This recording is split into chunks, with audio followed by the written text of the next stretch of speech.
এবার জানবো এই সূরাটার ওভারভিউ, অর্থাৎ এই সূরাতে আয়াত আছে ৭৭টি।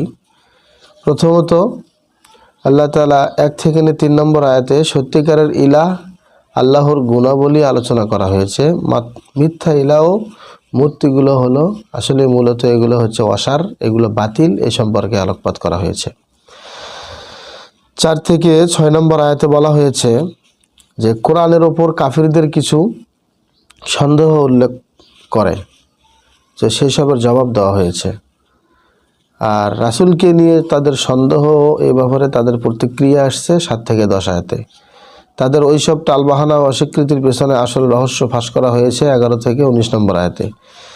রাসূল সাল্লাল্লাহু আলাইহি ওয়াসাল্লাম বাছাইয়ের বেলায় আল্লাহর রীতি ও অহংকারী কাফিরদের স্বভাব নিয়ে আলোচনা এসেছে ২০ থেকে ২৯ নম্বর আয়াতে। মানুষের আচার ব্যবহারের ব্যাপারে আল্লাহর কাছে নবীর নালিশ এবং তাকে দেওয়া সান্ত্বনার বর্ণনা দেওয়া হয়েছে ৩০ থেকে ৪০ নম্বর আয়াতে। যাদের কাছে নিজেদের চিন্তা বা বিশ্বাসের পক্ষে কোনো যুক্তি নেই, হাসি ঠাট্টাই তাদের প্রধান অস্ত্র, ৪১ থেকে ৪৪ নম্বর আয়াতে এ বিষয়ে আলোকপাত করা হয়েছে।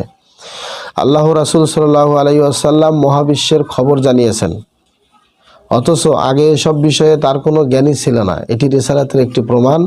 ৪৫ থেকে ৫৫ নম্বর আয়াতে আলোকপাত করা হয়েছে এই বিষয়ে। রাসূল সাল্লাল্লাহু আলাইহি ওয়াসাল্লামের মিশন এবং অবাধ্যদেরকে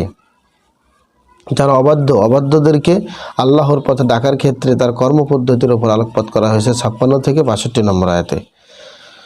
আল্লাহর বাণীর ফলাফল নিয়ে আলোচনা করা হয়েছে ৬৩ থেকে ৭৭ নম্বর আয়াতে।